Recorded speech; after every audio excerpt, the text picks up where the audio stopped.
কতটা নির্লজ্জর বাচ্চা হইলে এই কাজটা করতে পারে। একজন কৃষকে চাঁদা না দেওয়ার কারণে তার গাজর সহ তুলিয়া লইয়া গেছে গাড়ি। একবার চিন্তা করে দেখুন, এই চাঁদা বাহিনীর যখন বাংলাদেশের পুলিশে যেমন চৌকে দেখে না, বাংলাদেশের আর্মি যেমন চৌকে দেখে না, আমি বুঝি না সেনে যে বাংলাদেশের পুলিশ প্রশাসন এই চাঁদার পিছনে অ্যাকশন নেয় না। আমি বুঝি না আসলে কত মানুষে মারা হয়েছে। ক্ষমতাত গেছে না এখনো 1 মাস হয়েছে, এর মধ্যে কত মানুষের চাঁদার কারণে মারা হয়েছে। আমার মনে হয় না যে আসলে এই সরকার বেশি দিন টিকতে পারবো। আমার কাছে লাগে 6 মাসের ভিতরে এই বিএনপি সরকার পতন হইব। কারণ তারা যে আরে মানুষে মারা শুরু করছে, যে আরে চাঁদা আদায় করা শুরু করছে, এরকম আসলে দীর্ঘদিন থাকতে পারতো না।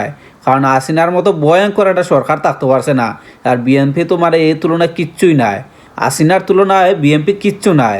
চিন্তা করুন, চাঁদার টাকা না দেওয়ার কারণে গাজর সহ তুলিয়ে লইয়া গেছে গাড়ি। কতটা নির্লজ্জার বাচ্চা হইলে এই কাজটা করতে পারে। বা এই লেবুর দাম আর শশার দাম বাড়তো না, যেখানে বাড়তো না। দাফে দাফে চাঁদা দেওয়া লাগে, দাফে দাফে আপনার চাঁদা দেওয়া লাগে।